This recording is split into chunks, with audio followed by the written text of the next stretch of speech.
We are definitely off the grid and out in the middle of nowhere. By the time I opened my eyes, all I saw was trees and gravel roads. We're in Tennessee, and I got our good friends Nick, Becca, Michelle's covering the bakery, and Mike and Amy Steele over there. Here we go. One second, let me turn this around. Hi guys. Hi. Joe Miller. Brad Ponder. Yeah. And we live at Silo West in Jackson County, Tennessee. The majority of this is exactly the way we envisioned it starting back in 2012.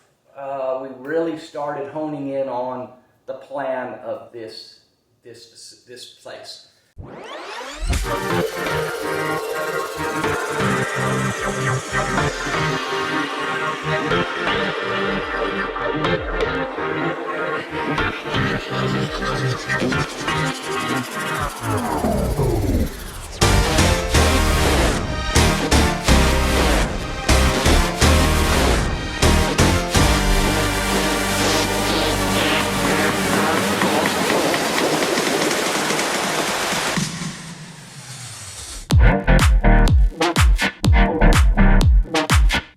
So we're at Brad and Joe's house in Tennessee, and we're learning to live off-grid today.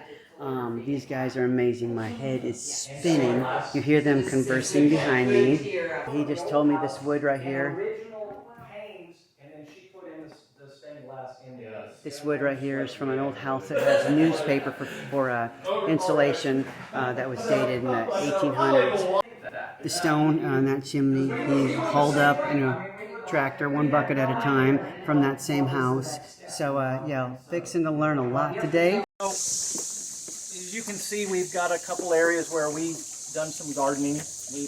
Joe's dad has had a garden here ever since he moved, and last year he was quite busy. He has another piece of property he bought after he got here, so he was busy on it. So I minded the garden last year, but this year I've had my hands full playing catch up, and so he's pretty much handled the garden. But I tried something new this year. I did a hay bale garden over there, where you take hay bales and you cook them for about 10 days. You put in manure and fertilizer and water the heck out of it, and then a little bit of some topsoil and put your seeds in there, and it goes crazy. So it's pretty cool if you're limited on space, and that's just one panel of a hog fence, and the beans and the cucumbers really love it. If they were to Google that, tell me, you said hay bale garden? Hay bale garden. Hay bale garden. Where you? How'd you say that with a? Cook it. You cook the top of the hay bale for about 10 days with a lot of water, cow manure, and some topsoil, and it just starts to break down. And over the course of the season, that hay will begin to compost, basically. So you can take it and put it in your compost and use it for next year. Check that out. And then the raised beds, we've got all kinds of things in there. And I've got to try a piece of this mint right here. Yes. Oh, may I take a little leaf? Have you ever eaten sweet potato leaves? No. They're actually very good. Yummy. Leaf? Brad says it's good. Like spinach? It is good. But it doesn't leave that film in your mouth. You know how spinach always leaves. No, you can eat that in a salad. Yeah. Yummy. Nice. We had some company. There's Silo West. As part of the COVID. The bunkhouse. And the young man he works at a golf course and plays golf. This little patch right here. We didn't have any bluebirds in the box. Tee off spot. We opened up the lid, and he spent 3 days trying to chip a golf ball in that. He finally got one. Oh, wow. And nobody was watching. Oh, no. There goes our fearless leader. Oh, no.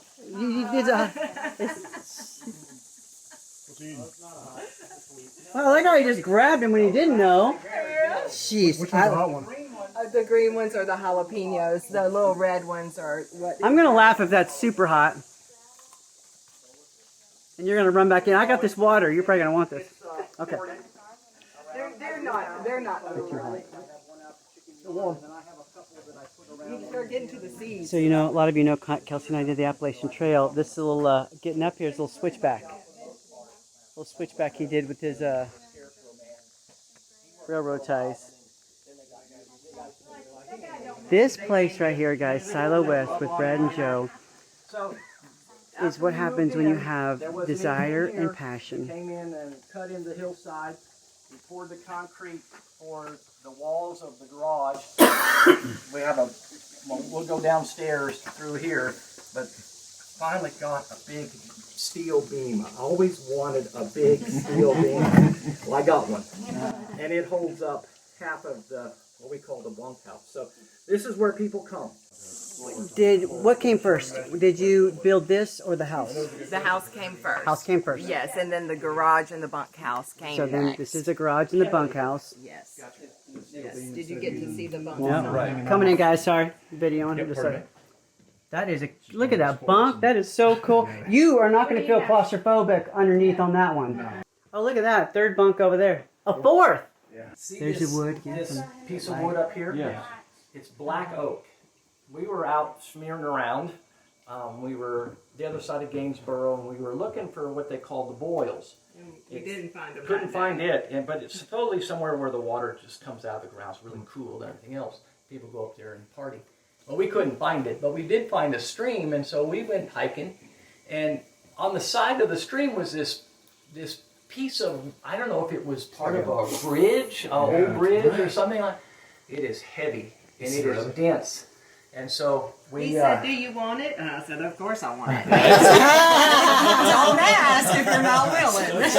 2 miles later, I'm walking down into this thing. Are you sure? And they just built themselves a bunkhouse. Somewhere. So It's almost cool. petrified. It's got some weight to it. Oh yeah, Awesome. And when you know those chop saws, the miter saw, it could barely cut through it. Wow. Wow, very dense, Well, that's very black. Because I added another air conditioner.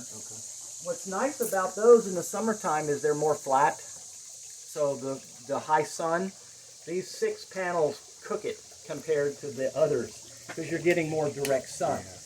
I chose to go standing seam metal roof, and I have a bracket that attaches to the standing seam. I have no penetrations in the roof of the building. Now I do have penetrations in this, and I am looking at some kind of system where I can raise these 6 and bring them up in the wintertime and then lay them flat in the summer. I just have to get off my lazy butt. Oh yeah, you're really lazy. We can see that. We're gonna have to pray for that. Yeah. I do a lot. All right, we're gonna go down here. We're gonna go down in the basement. I mean in the garage. Right. So Conrad asked about this earlier. I don't know what that is, but he'll explain it again.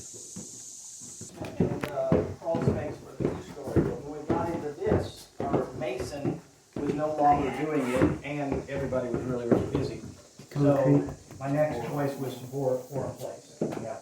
And so we have 8-inch walls, 6,000 psi concrete.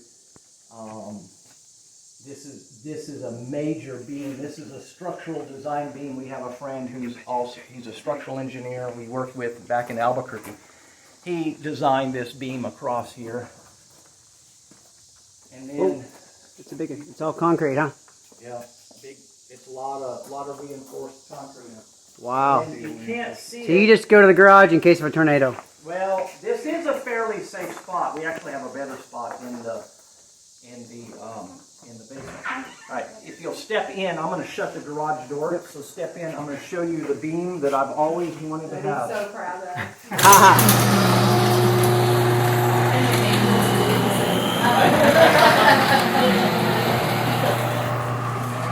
So that also is engineered.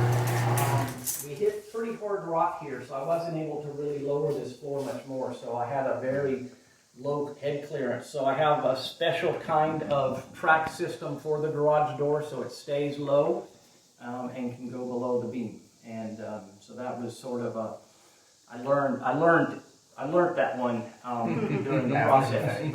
This one's up to par on the new energy standards with regards to environmental cleanness.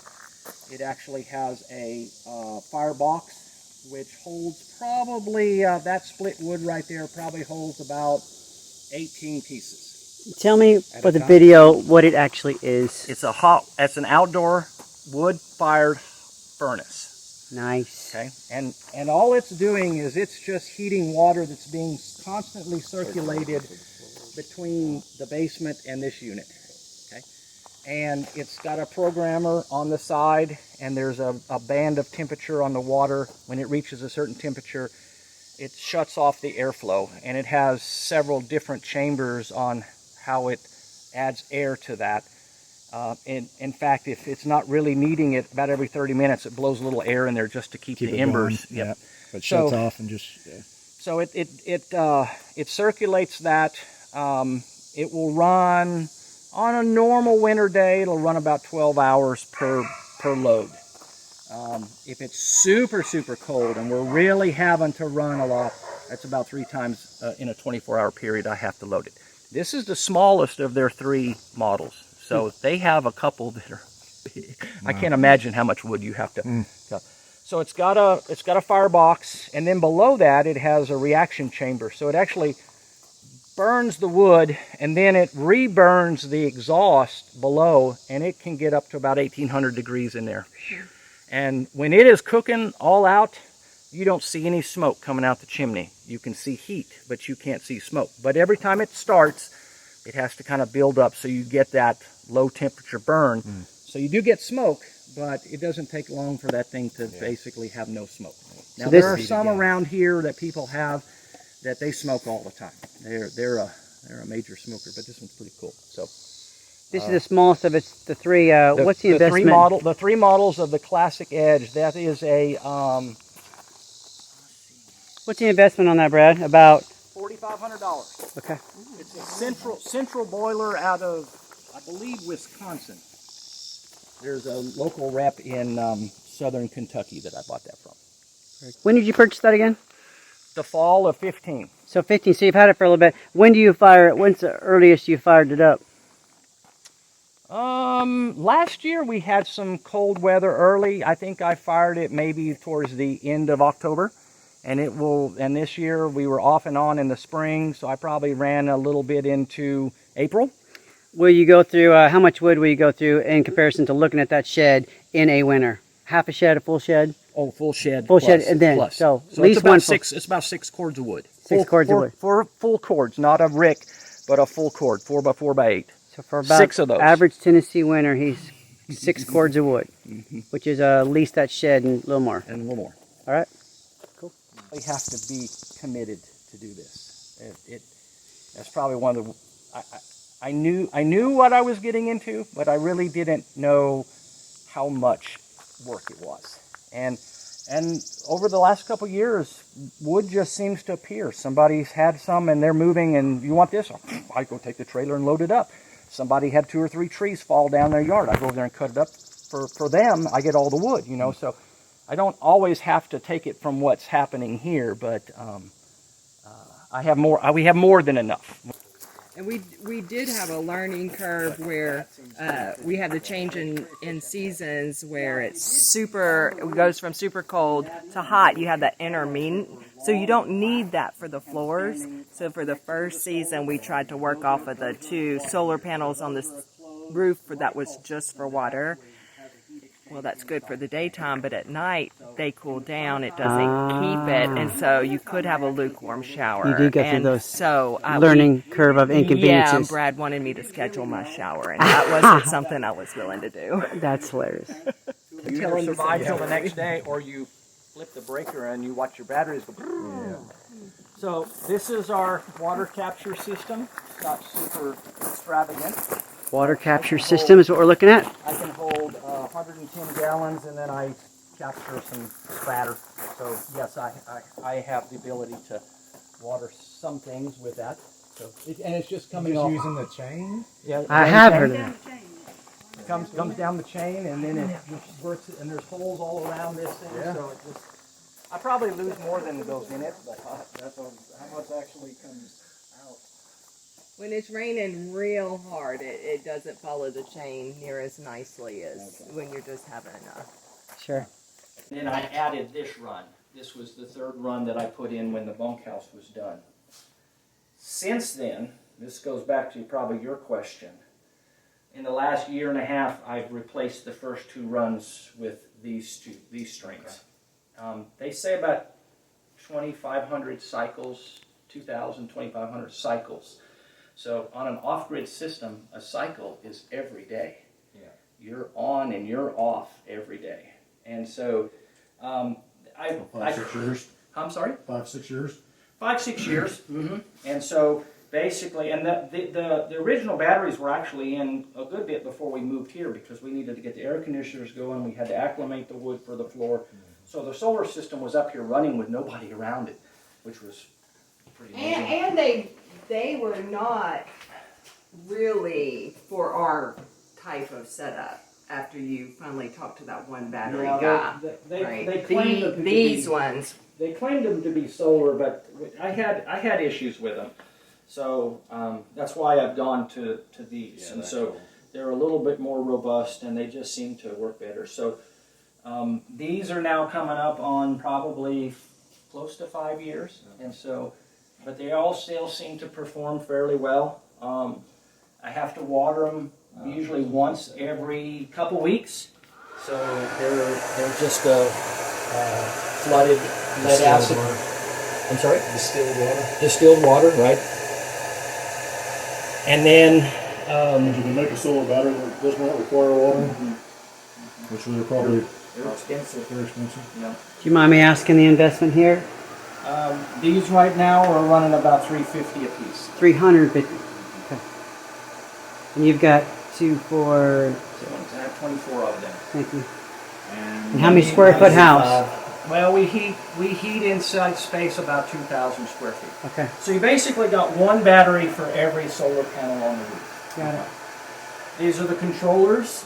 This is the power is coming. The DC power is coming from the panel array. The array on the roof comes in. There's a splitter box up there. Well, I call it a combiner box.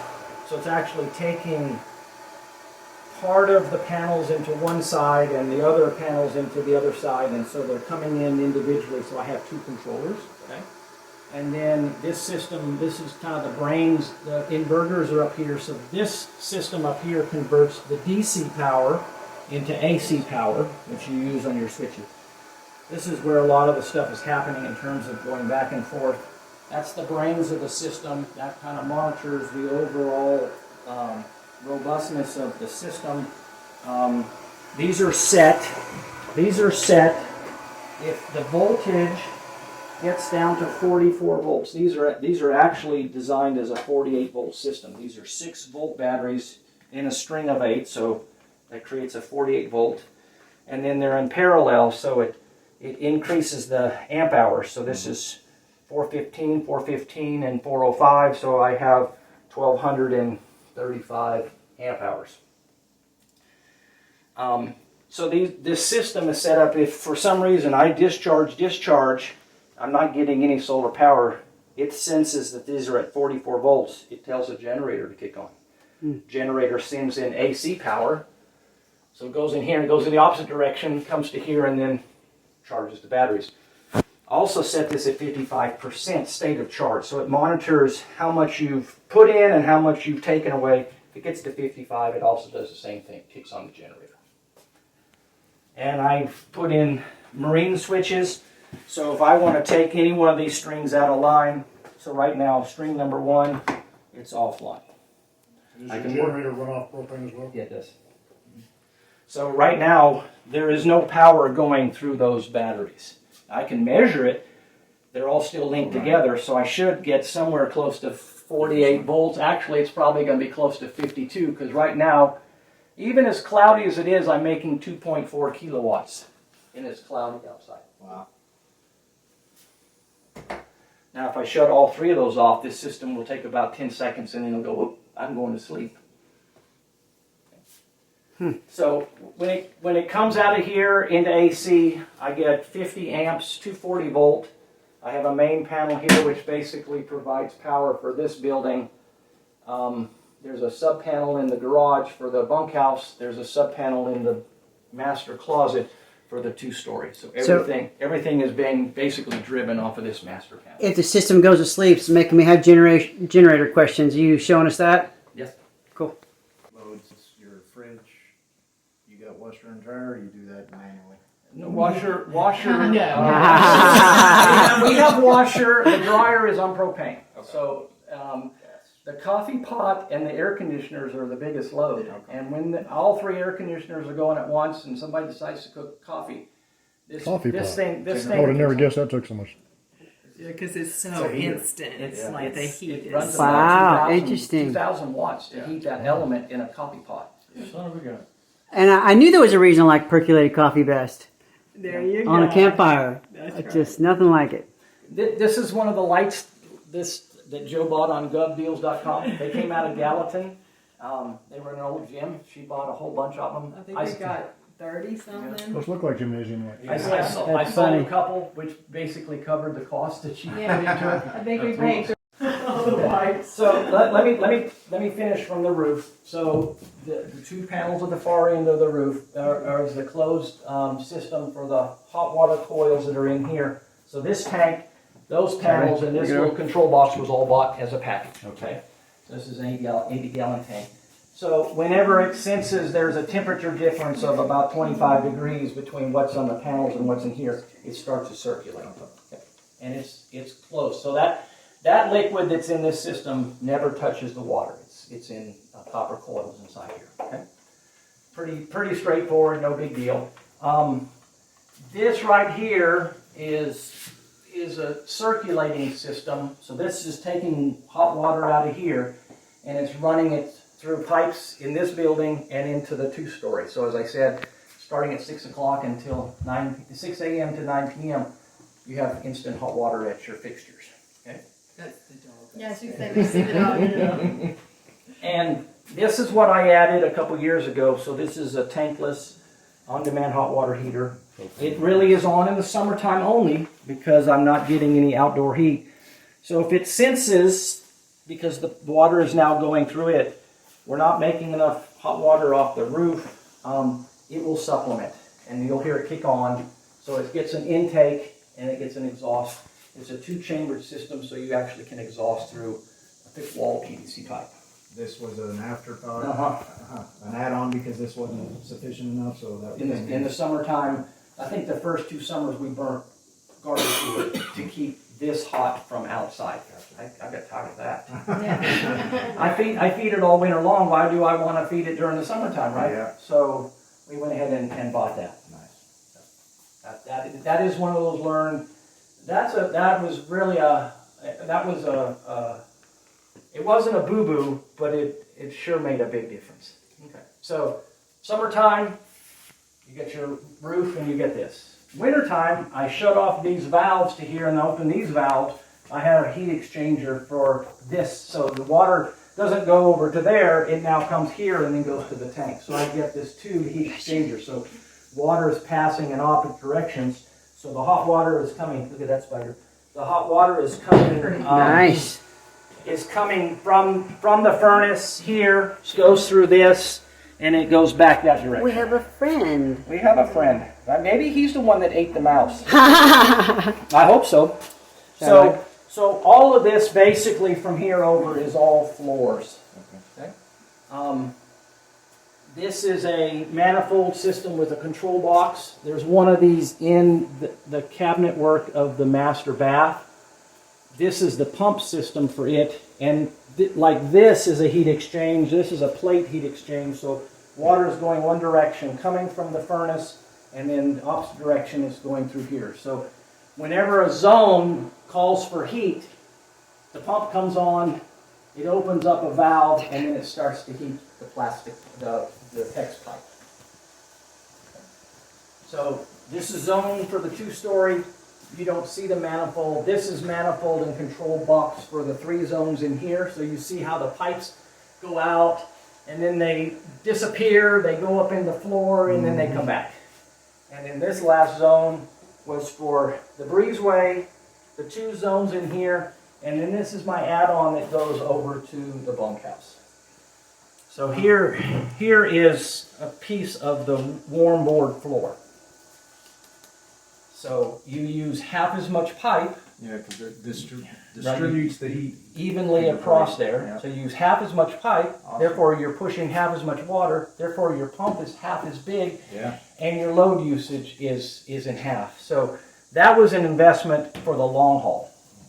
That is what I want to do in the house. Yeah, we thought about doing that in Colorado. So that was well worth it. That was Yeah. well worth it, and that's what they call the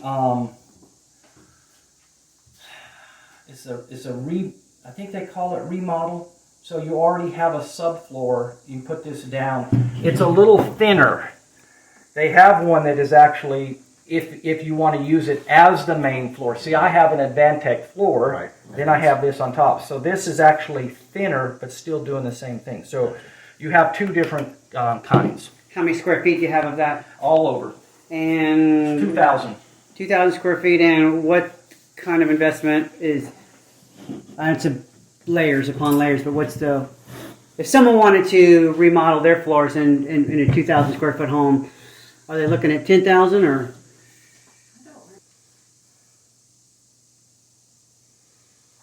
I'm thinking we probably have 15 grand Okay. in it in all the floors. I've been looking at this wall the whole time, but you just explained your roofing system real quick. Can you tell me one more time? You just said I didn't have it about your blue and your blue, white. So that's just regular PEX pipe. It's an expandable system. Got it. Blue is cold water. Yep. Red is water that has come out of the hot Okay. water tank, and then white is return, which is what I would call cooled water. So that's basically all my potable water side of. And you said you've never had to turn the heat on this floor, and you do because it stays warm here in the wintertime. Tucked up against the hill, get some warmth, and then this thing is always it's all hot going. water. It's always that's on. the source of heat right there. Water's always moving. It may not be running to the zones because they don't need heat, but there's constantly water here. You also see these little tanks, these little expansion bladder tanks. tanks, because I'm below my floors. This was another one of those kind of learned things. Yeah. I was starting to get some ghost, what I would call ghost Shutters. yeah, it would call them on, and the pump would have a hard time getting started, and then it finally would get going. And so I did a little research, and come to find out, because I'm below the zone, I needed to keep a constant pressure on the downstream side of the pump. And so that's each one of these bladder tanks has about 20 or 30 psi. It's not a lot, but it's enough just to keep it so it thinks it's got a head on the pump. So. It's a little V-twin, 14 kW. 14. And my solar panels put out about 7 at peak capacity. So the rule of thumb is usually you're twice as big on your generator. One, you don't want to work your generator too hard if you're charging the batteries. And the bigger I got the batteries, the more it takes to charge them. And so this is a nice little unit. And this is all this wiring back here right now is temporary because I'm building a transfer switch right here, so I can put the other generator here and plug it in like an RV plug. Yep. So. This runs at about 50% when it's fully charging the batteries, and that's about 1 gallon an hour of propane. And there's the Ready to tank. run the whole house without any solar. I'm sorry? I said this will run the whole house Yes. without any solar. String, an A string, and a B string. And they go into the box around the side of the building. So, and the reason I did that is if I get a little cloud cover, both systems are still making fairly equal power. If I were to have all A's on one end and all B's on the other, and I got a little cloud cover or something, snow on it or something, my system, I felt the system would not perform as well. It may be the same number of panels, but I think making power in each one of the strings is important. And so that's at a 33-degree slope. That's an 8 and 12 pitch, which we're basically on the radial of that latitude. And so I get the best coverage year-round at that angle. Brad, explain it one more time since I got that picture going on the camera. Tell me one more time the solar panels. Hot water heaters on the left. Yes, sir. Okay. And then the original 18 panels are on the roof in strings of 3, A, B, A, B, A, B. And then the 6 on the walkway were added when the bunkhouse was done. Got it. And 3 of those on one side of the splitter and 3 are on the other side. So equal power coming off the roof. 15s now at about the same price. I think right now, the last I checked, not including your batteries and not including your generator, you can basically put an off-grid system in for $1 a watt. $1 a watt, and you just asked how many watts per panel, and he said 285? 285. Correct. Got it. So I'm basically pumping out just shy of 7 kilowatts. So that'd be $7,000 to do the panels, the electrical gear, your inverters and all, and then your batteries are going to be on top of that, your generator on top of that. These guys have blessed us. We came out to, a lot of you know I own Healthy Body Bakery. Joe and Brad's daughter is getting married in November, and we get the opportunity to make the cakes for that wedding. And Brad and I had a 2-minute conversation on the way out the door, and I heard acreage, solar, off-grid. I heard rainwater harvesting, and I had to try and get a hold of him again. So they've invited us out to their property, and I hope you guys enjoy the video. But before we sign off, we're going to interview them on what created the passion to do what I would say 75% of us in America these days are wanting so much to do. So Brad and Joe, thanks again for your generosity and time and a wonderful jambalaya lunch. And yes. Thank you. Thanks, guys. Amy's like, get it together, Ange. Okay, camera's going, Amy. All right, Amy. It has nothing to do with like the off-grid, but I know that you're a lettering lady. Yes. And in the bathroom, I have tried to read it twice. Okay, I concur. That's a question I had too. Yeah, it's Psalms 16, I believe. So it says, Lord, you have assigned me my portion. And it goes on to say that my boundary lines have fallen in pleasant places. And I just love that phrase. So God has given us beautiful boundary lines, both literally and spiritually. She's also written on the wall in our bathroom. Yeah, She's got another series, and then as the structure was being built, she also wrote with a Sharpie on the doorposts and all. So what you don't see, there's scripture. And we did the same thing on the church build too. Awesome. It was a wood frame structure, so we had an evening where everybody came, we sang, we ate, and then they were all given a Sharpie. And there's all this. It's amazing the amount of scripture that's in that building. Awesome. It was a great. Then in October of 2013, we started to break the ground for this, and we did the main house and the 2-story structure first. And so started probably November, getting the foundations and the block walls up, and then after the first of the year, the builder had his child, and he got busy here and basically shelled out. Joe was on site for most of that. I'd come up every couple weeks, and long weekends and weeks I would take off and be up here. So we moved in August of 2015 into this. The outside was done, the inside was not done. So. And let me ask you, during that process, were you already knowing, because right now you're totally solar, and generator backups, and you're not ran totally off rainwater harvesting. You've got the city water, but you heat it, so you've got no electrical heater system. What's the water system called out there again? Wood furnace. You've got the wood furnace water system. Was that planned at that point? Did you know you were headed that direction to do all that? We first contacted the electrical company and asked them. We thought we would have solar, but backfeed we would have, a meter that could go both directions. But they wanted such a price to come out here that would just pay for the solar system. So there was just no need to do both. Got it. That was the straw that went completely solar at that point, because we thought we wanted to be connected to the grid and just have the option. By the time we broke ground, we pretty much knew what all of the systems were going to be. Got it. When we moved in, there wasn't anything inside. There were appliances standing by themselves in the kitchen. We had no running water inside. It was pretty primitive for a little bit. But the solar system had been up for several months. It was already up and running. We had the floors already put in, so they had to be air conditioned to acclimate to the space. So the solar system was probably 4 or 5 months ahead of when we got here. It was already installed. And then the bunkhouse, We started that in probably October of 15.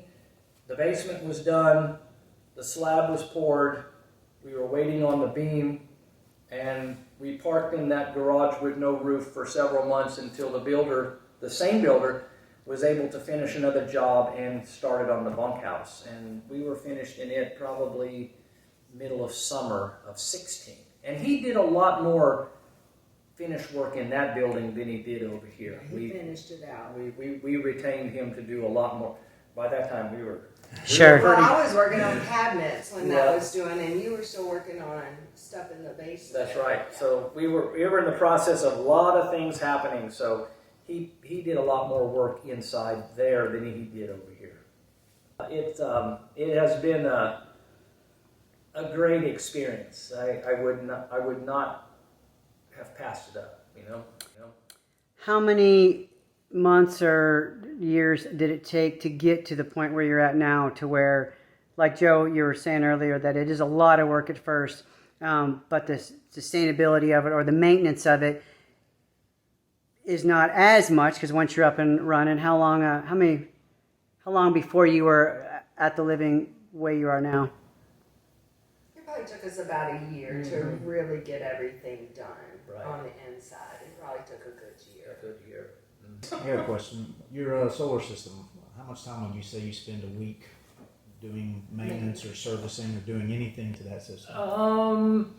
Right now it's about once every 2 weeks I check the water level in the batteries, and distilled water is required. The summertime, they because they're charging longer and they're charging a little more, you got to be pretty mindful of that.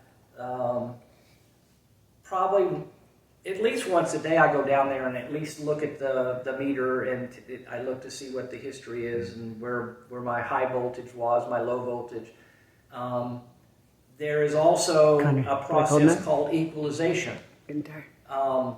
The system does a bulk charge automatically, and it does a absorption charge automatically. And what it's doing is when it reaches a certain point in the state of charge of the batteries, it actually stops charging it, discharges slightly, and then recharges again. So you get this charge float, and then an absorption. So you're really kind of topping off the battery. Days like today, maybe I could get an absorption charge, I might not. But I might get 100%, but I'm not really got a super good charge.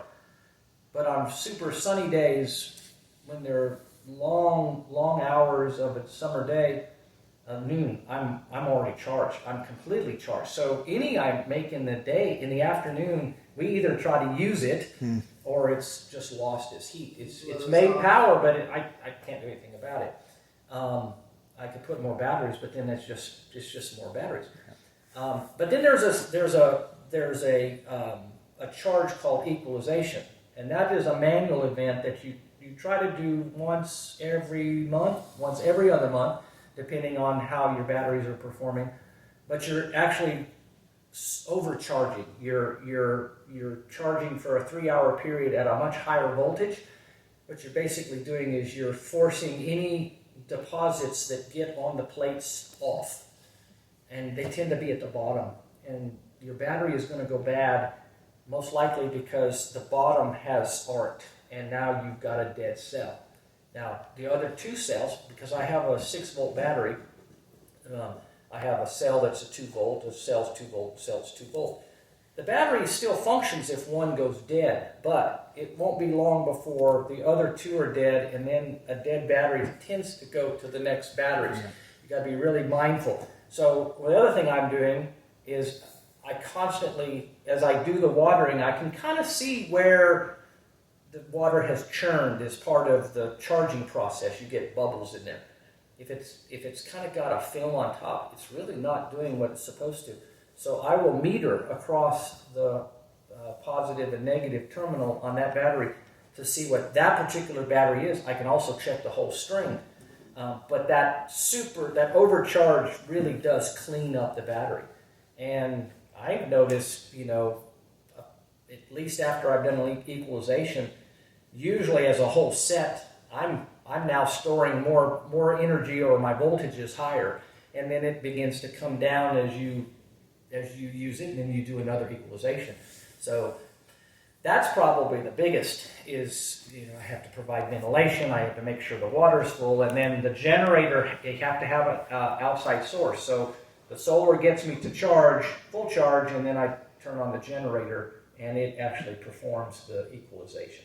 So maintenance on that, that's pretty much it. Now, I will say the panels, twice a year, I get up there with some window cleaner, and I sprayed on there, and then I got one of those telescopic window things because of the high windows here, and I clean those panels, because anything on there, film, leaves, snow, ice, your performance of your panels can drop dramatically. So, and if you kind of look up there, you can see I've left enough room where I can walk around, and I've actually cleaned off the snow off those panels, because I go 2 or 3 days with no power, and the first sunny day, I got 6 inches of snow sitting there. I got to get that snow off, you know. So she doesn't like it when I'm up there on the roof, but you know, It's icy. if it's icy. Metal So roof, that's ice. What could go wrong? the solar doesn't take that much. When you start to see your batteries deteriorate, you need to pretty much act fast. You keep a log, I right? do Because he keep- measures periodically, and Right, he so keeps we a can log track it so and you see. can see when it's starting to go down. And it's pretty obvious when a battery starts to go south. You can tell. And again, now with the ability to isolate the strings, I occasionally will run just one string during the day, and I can kind of see what the performance of that battery, especially the charge and discharge. Now I will tell you where I really spend a lot of time, especially in the winter, is the furnace. The furnace takes a lot of effort, not only to feed it, but to clean it. Yeah. Because it does create ash. Yeah. And you have to make sure that reaction chamber and the whole chimney flue, there's a heat exchange back there that you have to make sure stays clean. So it's works at its optimum. So I work pretty hard in the wintertime on the furnace. And why?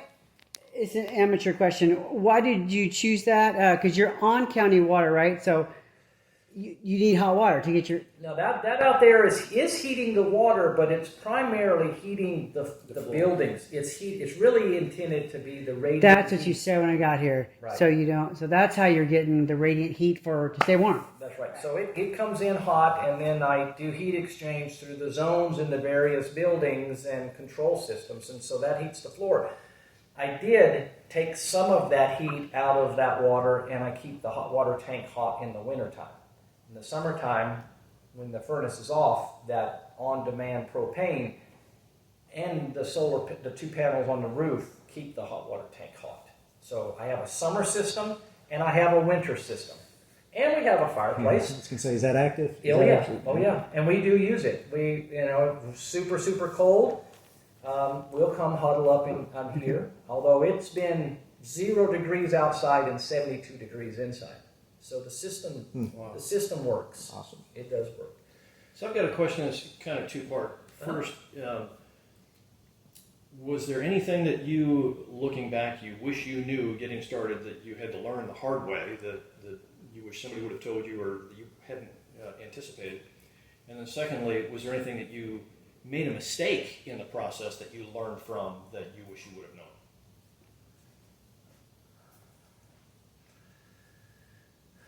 Because this to me just still seems so massive from somebody with my background who would love to get to this level, but it's like still seems so overwhelming. The knowledge base going from nothing to just a very complex system. You broke it down and you made it make sense to me, but I still would have no basis to know where to begin, where to go, what pitfalls to avoid, those sorts of things. Probably the hot water system, relying solely on the 2 panels on the roof to heat the hot water tank was probably the one spot that I didn't quite fully understand. It heats the water great when there's sun. We would take 2 showers, and then if it was late in the day, there's no more sun, the tank is now that temperature. It does have an electric coil, but I knew it was there, but I didn't really understand how much impact it would have on the batteries. Because again, when we first started, we only had 16 batteries, so I didn't have a huge amount of storage. And but they were smaller. And they were smaller, and that coil in that hot water tank is 4,000 watts. So, I mean, that's more than 3/4 of what I would expect the system to pull at any one time anyway. So I had a real resistance to want to use the electric. Yeah. She on the other hand said, I want hot water whenever I want hot water. Right, when you get up, if you want to shower in the morning, Yeah, it's cold. It's cold. Or if you want to wash dishes with hot water at the end of the day, well, it's So- cold. You can heat it up on the stove, like Yeah. no. Right. So what I did, and I think I mentioned it in the basement, is we had just collected some junk wood, junk firewood, somebody's old stuff or stuff we found that really wasn't the best for burning in the wintertime. And I would just keep the furnace hot, and the only thing it was actually heating was the hot water tank. That was Which it. was getting hot in the day, so really it was just at night. It was at night, so- it was absurd. It was a lot of work to keep the tank hot, and so that's the learning But for he me loves was me. So he worked 10 times as long as it took for you to do the dishes and take a shower, so you could do the dishes and take a shower. Yes, he Good did. He man. loves me. So when I went to the when I finally settled in my mind what other means I could do, that really was probably the least costly and the easiest to do was just put that on-demand tankless in It there. really works well, And it especially really since we already works have well. the propane. Yeah. And So it's just and hardly even notice it. I mean, I don't notice a big difference in the measure of the tank during the summertime. that was for our convenience. That was for my convenience, Yeah. right? Because we had the hot water, but it just wasn't convenient. So it doesn't pull a lot of propane, and I'm very Good question. thankful. Huh? That's a good question that leads up with a lot of your systems running on propane. What do you say, like how much propane do y'all run a month? We fill it up every 6 months, right? 8 months. Every eight months. Every 8 and months it's we usually 250-gallon tank. but they only put in about 186 gallons Yeah, expansion. because you have to leave a vapor volume above, and I'm not always empty. Well, they don't really want you to be empty when you refill because you have to do a bunch of maintenance to the tank if you dry out. So at about 20%, I usually give them a call, and within a couple days they show up, and then he fills it up around 85%, and that's about 186 gallons. And What's propane a gallon right now? well, we Was it- prepaid at a large volume. I think we paid $1.79, something like that. It fluctuates. You don't want to buy it in November if you can help it. Yeah. Summertime is the best, so we just filled up. So we will be good until probably February or March. Depends, and again, it depends on how the weather does. You use a good bit of propane in canning, and then the tank in the summer, the hot water in the summer. In the winter is really a lot of cooking, and just occasionally having to run the generator for a good bit. Now the generator will run, let's say I get down to 55% state of charge, the generator will probably run about 5 hours to get me to 100%. It won't do an absorption charge, it won't let it. I could probably force it to, but it'll get me to 100%. That if we're not wasteful in our power consumption, that'll get me about 2 and 2.5 days before. If I don't have any sun, I might have to run it again. We've had a couple periods in that ice storm. I think I ran 2 full charges with the generator and maybe 1 or 2 where I kind of know that it might come on about 2 o'clock in the morning, and I don't like that. So I'll give it a little bump in the evening So I might get it up to like 90%, and then by the next morning we're at 75 or 70. It really depends on how much is actually moving. Usually we don't use a lot at night, except for in the summertime. And we've cut down on our number of bills and all that stuff, and the Lord has provided a piece of property that we sold that allowed us to buy this and build this house debt free. So, you know, little pieces along the way, and you don't know it sometimes when you're in the midst, but man, you can look back on it and you can chart it. I mean, every step of the way. So. Last question I got. You have a pretty good background before, so you had knowledge.